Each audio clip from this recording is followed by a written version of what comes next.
I obsess over my mortality a bit, especially since I've had my kids. And like, since I've been thinking about it, I'm sure it has something to do with like grief with my, having lost both my parents over the years. And, yeah, so that was like, yeah, I don't really know where to go from there. I can just keep going. I'm a rambler a little bit. So, dude, I don't know anything about rambling at all, ever. So that's good. Tell me when you say obsess over your mortality, tell me what that means. Like, paint me a real life picture of what that looks like day by day.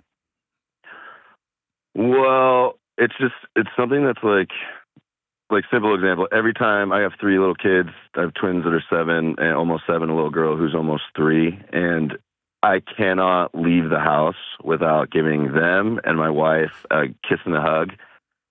Obviously, because I love them and everything, but the back thought is like, what if I get into a car accident when I'm out of the house and the last thing they see is me leaving without a hug and a kiss? Are you in the military? It's like, I am not in the military now. Are you a responder in any way? No, I'm a personal trainer for work. Okay. I've actually I had to do CPR like 6 months ago on a member in the gym. That was kind of wild, but no, I'm not. My wife is a nurse. But no, yeah. So tell me about your life experiences that have brought you to this sense of panic. By the way, I do the exact same thing. Exactly as you. And I have OCD, so there's that, right? I'm not saying it's healthy, but I have the exact same thing. All right. Okay? So tell me about what's happened in the past that brought you here. Well, so both my parents have passed. They kind of differently. So my mom got sick. She had breast cancer, and she got sick when I was like 9-ish. And then she ended up passing away when I was 19. And there was a lot of years in the middle where she was in remission. So like everything was okay. And then, things took a turn, and then she ended up going when I was 19. And then, about 5 years ago, my dad, like 2 weeks into COVID lockdown, my dad had a random heart attack and passed. Oh man! And my sister ended up like finding him with her boyfriend. We were all like lockdown, and I got the phone call, and it was just like out of nowhere. Like the day he died, he had gone on like a 20-mile bike ride with my sister and her boyfriend, and he laid down to take a nap, and that was it. And and so I've kind of seen like how it goes from both directions as far as like a low, like a slow thing, like with my mom, and then just all of a sudden one day with my dad, and yeah, so it just. So why do you think there's something wrong with you?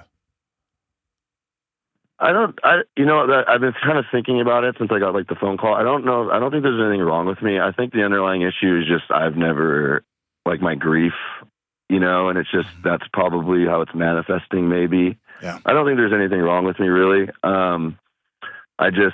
It's like sometimes like I can't sleep. It's like I get anxiety from thinking about just like sometimes I'm almost sure, even though there's no way of being sure. Like my mom died when she was 45 and my dad died when he was 55, like a week before he turned 55.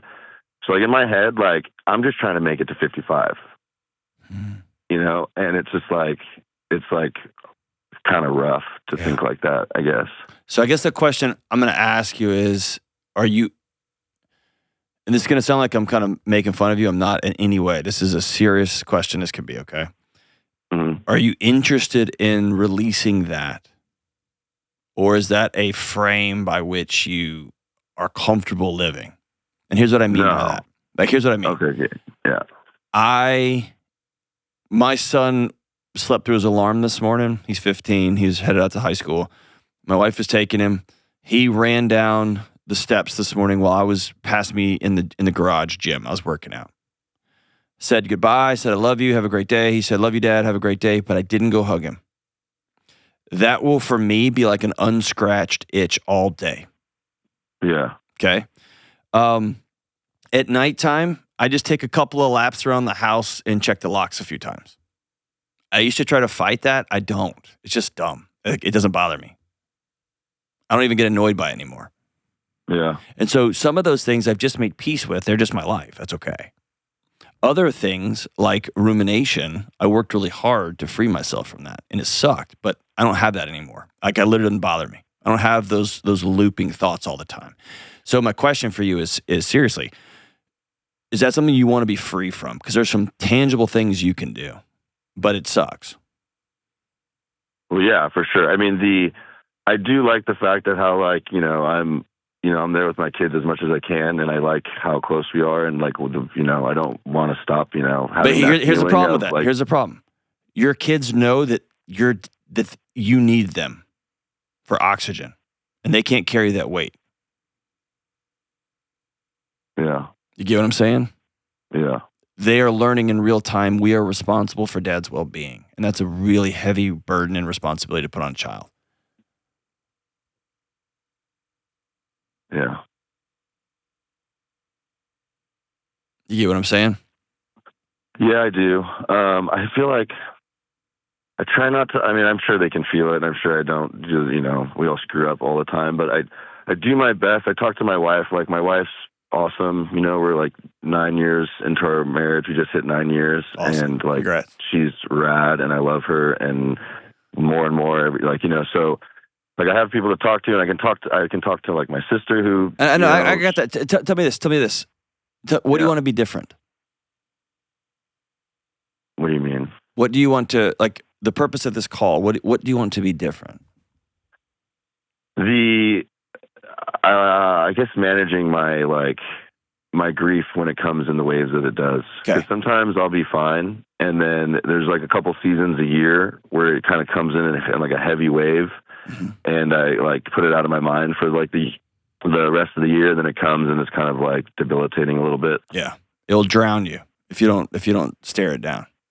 Yeah, and it's that season is like, it's like birthday season in my house. My whole family is within a month from each other, and so it's like tough to be away from my parents are gone, and then like my dad passed away on my mom's birthday, and their birthdays are like 4 days apart. And then I have another buddy who passed away, and him and my dad have the same birthday. Okay, let's do this. Before the week is up, I want you to go to a local stationery store or a local store where you can get some nice cardstock paper, okay? Mm-hmm. I want you to get a nice pen. I want you to actually spend the money to do this. And I want you to sit down, and I want you to write your mom a letter. And that letter's going to have 3 parts to it. How much you miss her, how pissed off you are that she left you at 15 or 16 years old, how upset you were when you were 10 feeling like you had to take care of your mom. And that's going to feel gross to do, but that voice is in there. In the 3rd part of that letter, I want you to let her know what kind of incredible dad and husband you have become. Tell her about your boys, and tell her who you're becoming. And tell her you can't wait to see her on the other side. Yeah. And I want you to write that same letter, this time next week, to your old man. Yeah, the dad stuff's a little bit. It will be. It'll be really tough. Yeah, because it's a lot more fresh. Yep. And he knew my kids and stuff. Yep. Tell him that kid number 1 really misses you. I hate explaining to the kid number 2 where you are. And I feel like I'm too old to miss my dad, but I wish my dad would call. And then tell him what kind of man you're going to become. Tell him what kind of, the ways you're going to take care of, the way you've learned from him, the way you've taken care of. He took care and loved you, loved your sister, even welcomed some other knuckleheaded man into the family. You're going to be just like that. Maybe you'll even raise the bar. And then also tell him you're going to go get your calc score, you're going to get some cardiovascular testing done, and you're going to make sure that you hang on till 85. Well, I've done all that. Like I said, I'm a personal trainer, so I try to do my best to stay on top of all that and my blood work and stuff. Good. But I want you to get this stuff out of your body and put it on a piece of paper. That's step 1, is writing those 2 letters, okay? And if you have to write one to your buddy, Write that one also. Okay? Yeah. That's a way of shaking the salt shaker of grief and start passing it through. Here's the second thing. I want you to close your eyes real deep and imagine yourself at 85. And I want you to write you a letter now at 30. All right. And I want you to thank yourself for all of the things you've done to become the man you became at 85 years old. And start the letter with, Dear Nicholas, tomorrow I'm going to die.